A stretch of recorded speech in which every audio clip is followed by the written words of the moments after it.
Assalamualaikum warahmatullahi wabarakatuh. A'udzubillahi minasyaitonirrajim. Bismillahirrahmanirrahim. Alhamdulillahilladzi hadana li hadza wa ma kunna linahtadiya laula an hadanallah. Asyhadu an la ilaha illallah wa la syarikalah wa asyhadu anna Muhammadan abduhu wa rasuluh la nabiyya ba'dah. A'udzubillahi minasyaitonirrajim. Bismillahirrahmanirrahim. Ya ayyuhalladzina amanu taqullaha wa kunu ma'as-shadiqin, amma ba'd. Para jamaah rahimakumullah, mari kita bersyukur pada Allah atas segala rahmat ma'unah biqaulina alhamdulillahirabbil alamin ala kulli halin wa ni'matin, dan senantiasa berselawat Allahumma shalli ala sayyidina Muhammad wa ala alihi washabihi. Para jamaah, kita telah menyelesaikan rangkaian cerita hadis yang menerangkan bahwa yang tahu bagaimana amal itu, amal jenis apa saja yang sampai pada Allah, satu di antaranya adalah dicontohkan oleh Mu'adz bin Jabal. Nah, karena itu mari kita lanjutkan setelah cerita itu selesai dengan sebuah syarahnya. Wa qala al-mu'allif hadzal kitab wa nabiyma bi ulumiha fid dharain amin ya rabbal alamin. A'udzubillahi minasyaitonir rajim. Bismillahirrahmanirrahim.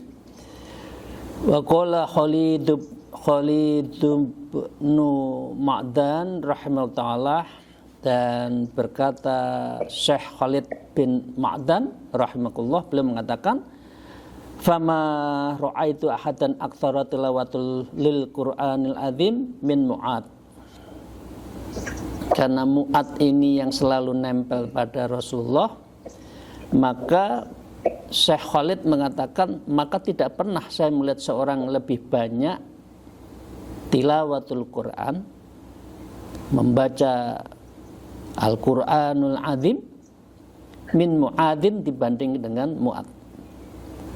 Karena Mu'adz itu adalah selalu membaca Quran, lihadzal hadisil azim, dan ini adalah sebuah hadis, dan hadis ini azimun, yang maha agung. Jadi hadis ini sangat penting untuk kita renungkan. Maka naba'uhu, sebuah beritanya sampai dikaji begini. Siapa Mu'adz itu? Naba'uhu kabirul khotroh, hidupnya selalu takut terhadap tidak diterima, takut tidak beramal, takut tidak berbuat baik, takut tidak mengikuti sunnah-sunnah Rasulullah. Al-alimu atharoh, yang sangat penuh, yang sangat atharnya itu, kealimannya itu sangat tinggi. Alladzi tatirohu lahul qulub, yang akan terbang berbagai hati karenanya, karena hatinya itu selalu dekat dengan Allah. Wa tahiru lahul uqul, dan akan dibuat bingung karena akal-akalnya tadi, karena kalau tidak dekat dengan Allah. Wa tadhiku an hamlihi sudur, dan akan dibuat sesak dada untuk mengemban. Kalau tidak mengemban kebaikan, melakukan zikir, perbuatan-perbuatan yang mahdhah pada Allah, itu hatinya itu sesak. Wa tas'u li haulian nufus, dan akan gelisah ketakutan jiwa-jiwa karena karena sesuatu yang teror pada saat yaumul kiamat itu. Jadi dengan demikian contoh yang alim, contoh orang sahabat Rasulullah yang betul-betul mengikuti dari Rasulullah adalah Mu'adz bin Jabal. Bapak-Ibu sekalian, maka apa yang kita harus lakukan? Fata'ammala ayyuhar rahibu fil ilmi, maka renungkanlah orang-orang yang suka terhadap ilmu, tolabul ilmi seperti kita ini. Hadhil khisal, terhadap akan perkara-perkara yang menyangkut bagaimana kita itu satu sisi takut siksaan Allah, di sisi yang lain kita berharap terhadap rahmat Allah dengan melakukan perbuatan-perbuatan yang baik. Maka dengan demikian wa'tasim bi maulaka ilahil alamin, maka carilah olehmu perlindungan kepada Tuhanmu, Rabbil Alamin, Tuhan sekalian alam, wal azimil bab, dan tetaplah di pintunya. Pintu ini yang dimaksudnya adalah pintu futuhul qulub. Pintu hati kita yang sudah dibuka dengan dekat dengan Allah itu jangan ditutup lagi. Karena tidak semua orang itu dibukakan pintunya.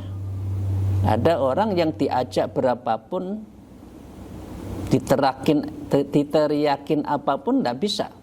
Tapi orang-orang alhamdulillah seperti kita, diajak hati kita lembut dan akhirnya mau. Karena itu kita diminta wa alzimil bab, engkau harus tetap di depan pintu Allah. Ya. Bitadarru'i, dengan penuh tadarru' memohon pada Allah, wal ibtihalil buka, dan sepenuh hati, wal bukai, bahkan harus menangis. Karena tidak semua orang itu bisa menangis kalau tidak dekat dengan Allah. Tapi orang-orang yang sudah membiasakan diri dekat dengan Allah, rasanya ada yang kurang kalau kita itu tidak dekat. Ketika ada salah, kenapa kita menangis di hadapan Allah? Ana al-laili wa atrofin nahar, bahkan sepanjang malam dan penghujung siang itu selalu kita ingin dekat dengan Allah. Ma'al mutadarri'in, kepada orang-orang yang berdoa secara tadarru', secara sungguh-sungguh. Al-mubtahilin, dengan berdoa sepenuh hati. Jadi dengan demikian, ini yang dilakukan oleh Mu'adz dan kita ikuti. Disarahi oleh Imam Nawawi Al-Bantani itu. Sehari-hari kita siang malam harus tadarru', harus mendekatkan diri pada Allah.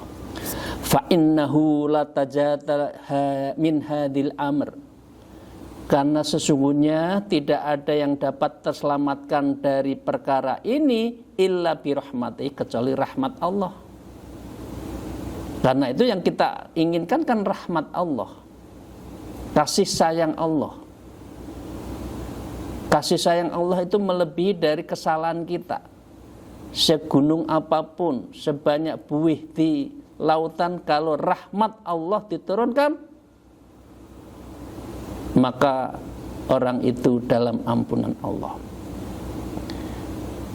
Wa salamata min hadil bahr, dan tidak ada yang selamat di lautan ini illa bi'inayatihi, kecuali dengan pertolongan Allah.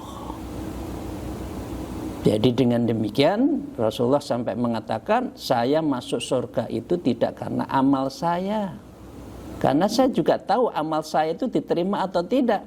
Illa birahmatin, kecuali rahmat Allah lah yang saya masuk surga. Panjenengan kita semua yang banyak dosa, apa yang kita mohonkan kecuali rahmat Allah? Karena itu Bapak sekalian, ini semua rahmat wal inayah. Karena itu sering saya katakan, hidup itu adalah sunnatullah di satu sisi, inayatullah di sisi yang lain. Sunnatullah, orang kerja keras kaya raya. Tapi ada orang kerja keras tidak kaya raya. Belajar, pinter, dapat kerjaan yang bagus. Banyak orang pinter yang tidak dapat pekerjaan.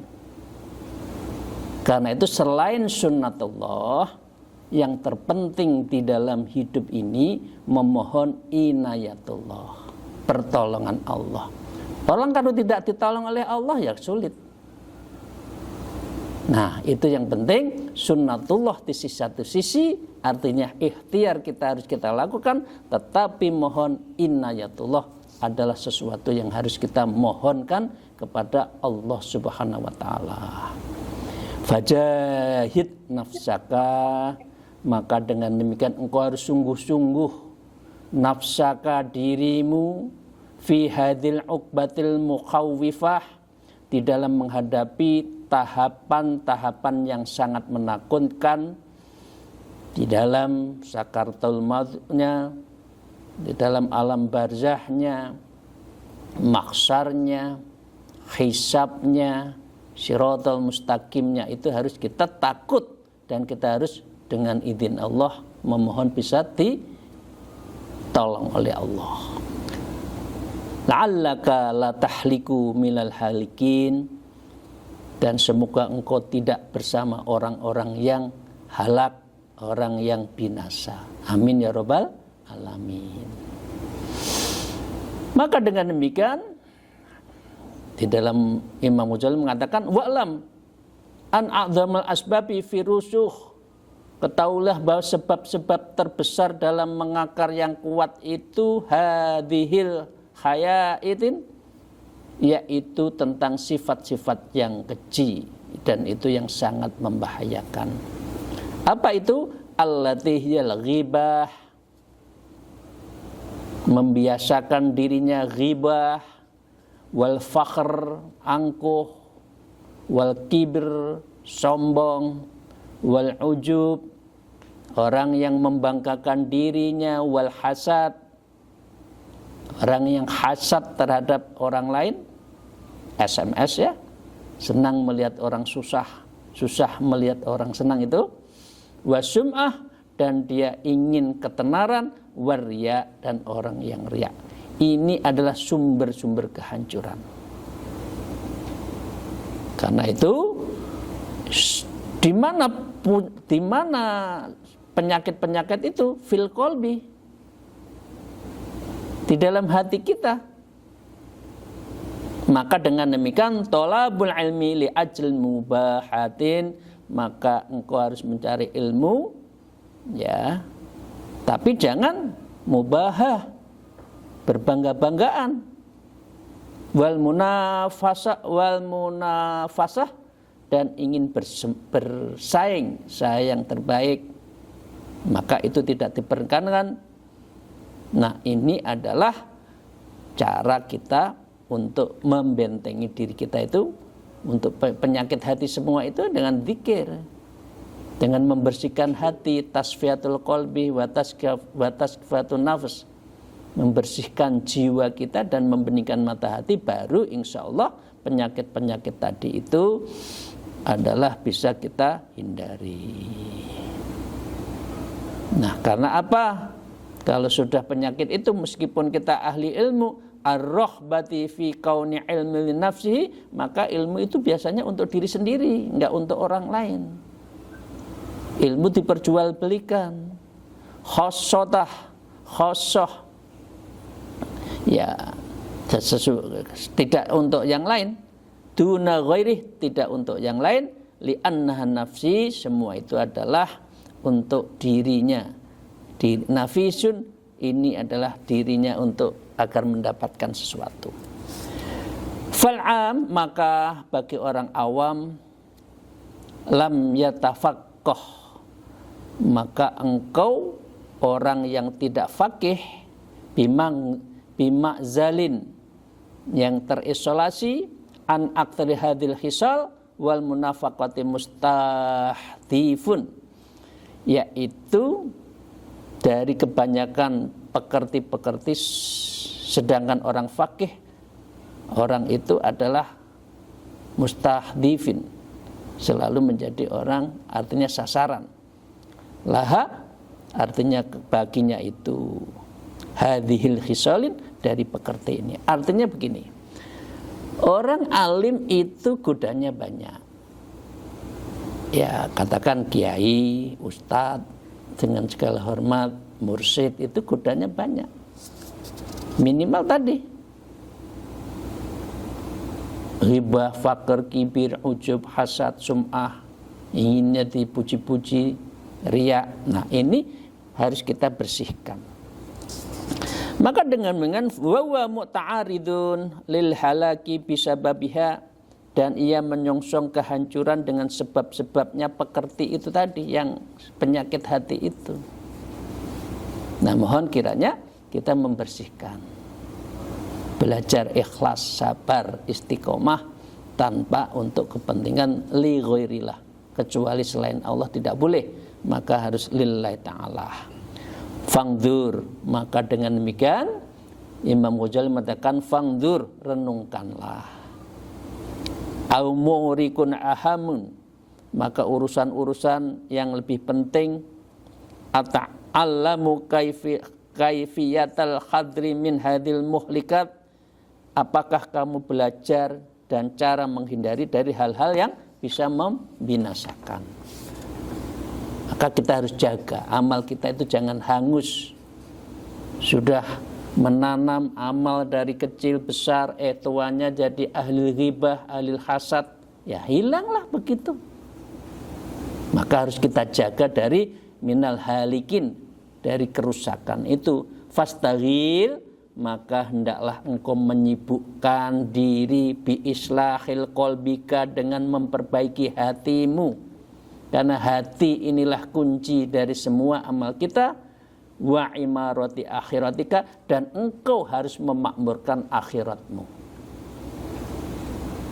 Dunia penting, dunia memang harus kita jalani, tapi yang harus kita makmurkan wa imaratil akhiratika, itu adalah akhirat kita. Amil ahammu antakhud, atau lebih penting kamu berbicara, ya ini kamu berbuat ucapan yang tidak pada tempatnya. Ayatujidul kalami alladhi wa fi ghairi mauqihi. Kalau tidak penting gak usah bicara, daripada kita ya dua nanti dianggap banyak ngomong. Ya kalau ada hasilnya, kalau tidak. Nah, ma'al khaidin, di antara orang yang banyak bicara kita lebih baik diam. Kalau tidak penting, ya ma'al mutakallimina bima la yanfa, daripada bicara muta'allimina, ngomong-ngomong terhadap la yanfa, sesuatu yang tidak bermanfaat. Qul khairan aw liyasmut, bicara hal yang baik atau lebih baik kita diam. Fatallubu minal ilmi ma huwa sababu ziyadatil kabir, dan lalu kamu menuntut dari ilmu yang akan sesuatu yang bisa menyebabkan bertambahnya kabir, takabur, riya, wal hasad, wal ujub. Hindari itu semua. Boleh tambah ilmu tapi tidak dalam rangka takabur, riya, hasad, wal ujub. Hatta tahlika mal halikin, kalau itu engkau lakukan, engkau sampai menjadi orang bersama orang-orang yang halikin, orang-orang yang rusak. Sungguh disayangkan, sekian lama, sekian tahun, usia sudah di ujung 70, kita tidak tahu usia kita berapa, tapi kok halikin di ujung dari usia kita kok rusak, itu sungguh sangat disayangkan.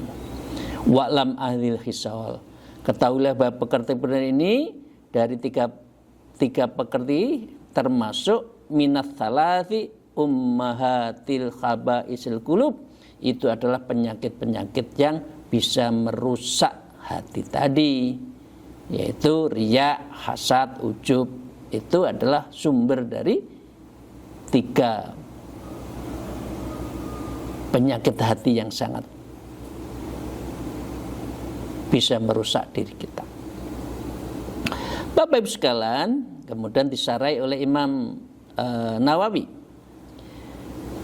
Beliau mengatakan hadzal musannif kabrul ujub khoslatan wahidatan. Imam Ghazali telah menganggap kesombongan, berbangga diri itu sebagai pekerti yang lima yunhanu minat talazumil taqarrub, karena terdapat di antara kedua berupa saling meniscayakan dan saling berdekatan. Walidzalika lam yudhkaru fi awil bab, dan karena itu beliau tidak menuturkan di dalam bab ini karena kitabnya nanti di Ihya Ulumuddin. Jadi itu satu gelindan. Orang kalau ujub melahirkan riya. Kalau riya melahirkan takabur. Kalau takabur melahirkan hasad. Nah, itu sesuatu yang saling berdekatan dan itu saling mengakibatkan, sebab akibat, kausalitasnya seperti itu. Maka dengan demikian Bapak sekalian, lihadzi tsalatsa makhrusun, ini adalah bibit yang sangat merusak itu tadi. Riya, ujub dulu, bangga diri. Riya, memamerkan, takabur, dia yang paling besar. Nah, akhirnya hasad. Dan ini adalah wahitu wa hubbudunya, 3-tiganya itu adalah sumber dari hubbudunya. Ya. Kalau orang hubbudunya yang mesti riya. Hubbudunya melahirkan takabur, hasad, karena ukurannya adalah ukuran keduniaan.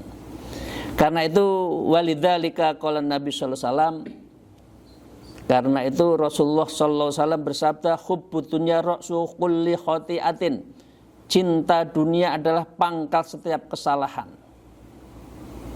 Mesti rebutan, mesti harus memamerkan dirinya yang terbaik agar dipilih, mendapatkan pangkat, naik pangkat. Ya, karena apa? Hubbudunya. Hubbudunya itu akarnya 3, riya, ujub, takabur. Ujungnya hasad. Fa innahu yuqi'u fi subhat, karena sesungguhnya cinta dunia dapat terjerumuskan ke dalam perkara yang subhat. Enggak apa-apa deh. Subhat sedikit rezekinya enggak apa-apa. Habis nyari yang halal sulit. Haram saja sulit, apalagi yang halal. Nah, nanti begitu. Karena saking tertutup matanya dan hanya urusan dunia. Tsumma fil makruhat, kemudian dia membolehkan untuk yang makruh itu yang makruh dijalanin aja. Nggak apa-apa kok, nggak memabukkan misalkan ya. Tsumma fil muharamat, bahkan akhirnya berani untuk melakukan yang muharram, yang diharamkan oleh Allah karena cinta dunianya itu. Wa kama anna hubbaha ra'su kulli khati'ah, sebagaimana cinta dunia pangkal sebuah kesalahan, maka fabughdhuha ra'su kulli hasanah, maka kita membenci dalam arti tidak anti ya, artinya kita mampu menjaga dunia itu, ta'alluqnya bergantungnya tetap Allah, bukan ta'alluq dunia. Maka dengan demikian ra'su kulli hasanah itu adalah pangkal dari setiap kebaikan. Jadi dengan demikian dunia dijalanin, dunia nggak usah dimasukkan hati. Memang dunia akan kita bawa di dalam alam kubur kita, mobil kita, rumah kita kan enggak. Tapi amal kita kan termasuk sedekah-sedekah karena diberi kelebihan oleh Allah itu. Nah, rawa hadil hadis Baihaqi anil Hasan. Hadis ini adalah dari Imam Al-Baihaqi dari Al-Hasan Al-Bisri Maka dengan demikian ini sesungguhnya ada fi Jami'is Shaghir wa Syarahid, ada di kitab Al-Jami'us Shaghir dan syarahnya. Sedangkan Az-Zarqani mengatakan gini, wa hadza min kalim Malikin Ibnu Dinar, ini ada dari Malik bin Dinar, kamara Ibnu Abi Dunya, seperti yang disampaikan diriwayatkan Abi Dunya. Maka dengan demikian ini adalah bagian dari hadis-hadis yang kita diminta untuk tidak terlalu cinta dunia, tapi dijalani saja dunia ini. Kemudian juga tapi ini enggak saya sampaikan. Ini ceritanya juga hadis dari Hasan termasuk di antara hadis-hadis yang dari Imam Bisri. Para jamaah rahimakumullah, kita lanjutkan. Wa ma'ahdi fadunya, dan menyertai hal ini fadunya, maka dunia mazra'atul lidaril akhirah. Maka dunia ini adalah mazru'ah, ladangnya untuk akhirat. Punya uang untuk apa? Punya kedudukan untuk apa? Punya jabatan untuk apa? Ya untuk akhirat. Karena al-akhiratu mangzila, al-akhiratu qararah wal watonah, karena negeri asli hakikiyun, negeri kita yang kita miliki itu nanti di akhirat, bukan di dunia. Di dunia itu adalah mangzilah. Dunia itu hanya mampir ngombe sebentar saja. Jadi apa yang ada kita miliki di dunia ini tiada lain semata-mata untuk akhirat. Faman akhadha minad dunya, maka siapa yang mengambil dari dunia ini biqadri dzarurah, sebaiknya cukuplah untuk kehidupan, bukan untuk kemegah-megahan. Ail hajah, untuk memenuhi kebutuhannya, liyasta'ina biha, agar ia dapat terbantu dengannya dengan urusan dunia itu. Manusia tidak sama ya. Ada orang yang gajinya sekian, karena tanggung jawabnya besar, maka itu pas. Ada orang yang gajinya sedikit tapi tanggung jawabnya kecil, maka juga pas. Maka dengan demikian yang penting adalah adz-dzaruratu liyasta'ina biha ayil hajah. Jadi yang penting itu sesuai dengan kebutuhan man. Karena itu manusia oleh Allah diberi rezeki yang berbeda, sesuai dengan tanggung jawabnya. Tapi yang penting ad-dunya mazra'atul akhirah. Dunia itu untuk sawah ladang menuju akhirat. Ya, alal akhirah fad-dunya mazra'ah, maka dengan demikian ladangnya itu adalah dunia. Wa man arad dunya, sedangkan apa yang menginginkan dunia, liyatan'amma biha fad-dunya mahlukah.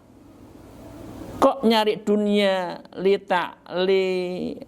liyatana'amman biha, hanya untuk bersenang-senang di dunia ini, mahlukatun mahlakatuhu, maka ini adalah akan menjadi kebinasaan. Orang akhirnya menutup mata. Apapun, rezeki apapun, salah, benar, tidak peduli, yang penting kaya, itu kan banyak. Sehingga ada yang menyimpang, maaf, ada yang korupsi, itu karena dia tertutup matanya. Maka dengan demikian tolabul kasbil lazima wa huwa arba'un anwa'in, mencari nafkah adalah wajib, dan itu sebagaimana 4 macam. Ya, maka apa yang fardu-fardu itu? Fardhi wa kasbu akalul kifayati li nafsi wa ayati wa dinihi. Yang pertama, mencari nafkah yang mencukupi paling tidak bagi dirinya, keluarganya, dan agamanya. Itu wajib. Orang nggak boleh ngandalin orang lain rezeki. Maaf, laki ngandalkan rezekinya orang perempuan, itu nggak boleh. Pemimpin keluarga yang mencari maisha ya laki, maka wajib. Wa mushabun wa wazaidu ala dzalika liwasif fi fakiron, sunnah yang melebihi atas mencari penghasilan untuk menolong orang-orang fakir, dengannya itu boleh, kaya untuk membantu orang yang fakir. Au yasila bi rahiman, untuk menyambung kasih sayang dengan orang-orang lain. wa afdhalu min naqfil ibadah, dan itu lebih baik daripada ibadah tapi nggak kerja. Dan nggak boleh orang di masjid tok zikir tapi nggak kerja, itu nggak boleh, tetap. Karena dengan punya hasil itulah kita membantu orang lain. Kemudian yang mubah, wa mubahun wa kasbur jaidi ala dzalik litana'umi wa tajamuli. Mubah yaitu mencari nafkah melebihi atas hal itu untuk mencari kenikmatan dan memperindah diri. Kaya boleh, tidak dilarang, tapi kaya yang untuk kepentingan orang banyak. Tapi yang haram, yang keempat haram, wa kasu ma'amkana, yaitu mencari nafkah sesuatu yang memungkinkan littakatsur, untuk bermegah-megahan, berbanyak-banyakan, wattafakhur, dan untuk membangga-banggakan, ai idza'atil adzami wasyaraf, yang itu adalah agar diagungkan, dimuliakan oleh orang lain karena kekayaannya itu haram. Jadi dengan demikian ada 4 urusan dunia itu wajib karena ma'isyah sebagai pemimpin, sunnah untuk bisa membantu orang lain, mubah adalah untuk kaya tapi untuk kepentingan orang lain juga, untuk cukup bahagia dunia akhirat. Yang bagus kan ya kaya di dunia, kaya di akhirat. Amal dunianya banyak, zikirnya banyak, amal-amalnya banyak di dunia ini, tapi akhiratnya adalah tidak lupa. Sedangkan yang haram kalau itu adalah alhaakumut takasur tadi ya, dan orang yang bermegah-megahan karena kekayaannya itu. Fahadhihi, maka dengan demikian mazkurah awal kitab ini semua dibahas di dalam kitab ini. Nubdzatun bi basyirah min dhahir adalah tulisan yang sedikit di antara ilmu ya, min dhahiri ilmu taqwa, di antara yang terpenting adalah ilmu takwa, wahya bidayatul hidayah, dan inilah permulaan dari semua hidayah Allah. Fa in jarabta, karena itu jika kamu mencoba dengannya, artinya cari yang baik, ilmu yang baik ditujukan untuk akhirat, maka ini adalah bidayatul hidayah, permulaan yang baik. Dan inilah kitab dari kitab ini, Bidayatul Bidayah, yang disarahi oleh Imam Nawawi dari Imam Ghazali. Maka dengan demikian, ai bihadil bidayah, maka dengan hidayah, bidayah, permulaan bidayah ini, nafsaka kepada nafsumu, ail amarah wa ghuriha, sehingga kamu mengalahkan nafsu amarah, nafsu lawamah itu. Karena manusia itu ada 2, amarah, alwamah. Alwamah itu tadi yang penyakit-penyakit apa? Penyakit-penyakit hati tadi. Ya, kalau amarah biasanya diakibatkan dari akal, dan akalnya tidak dikendalikan oleh hati, itu bisa nih amarah, dan itu biasanya untuk kepentingan-kepentingan dunia. Wa ta'atuka, dan nafsu itu patuh kepadamu atasnya, alaiha ala adail muqtadhaha, atas pemenuhan tujuan-tujuan permulaan itu kita harus muqtadhaha, yaitu hidayah tadi. Fa'alaika, maka mestilah kamu bi kitabi Ihya Ulumuddin, engkau harus membaca ini lebih luas di dalam kitab Ihya Ulumuddin. Ihya Ulumuddin ya, kitab babonnya Imam Ghazali, li ta'rifa, untuk bisa mengetahui kaifiyatil wusul, bagaimana kamu cara bagaimana sampai wusul ila batini, kepada batinmu, at-taqwa, agar betul-betul takwa secara batiniah. Demikian, terima kasih Bapak Ibu sekalian yang saya hormati. Kita sudah mensyarahi dari hadis tadi ya, dan itu disampaikan oleh Imam Ghazali. maupun oleh Syekh Nawawi Syekh Al-Bantani. Dan ini juga disarai oleh di dalam Syekh Nawawi Al-Bantani menukil dari Ihya Ulumuddin, dan ini adalah bagian dari yang terpenting. Terima kasih Bapak sekalian, kita akan praktekkan di dalam keseharian kita.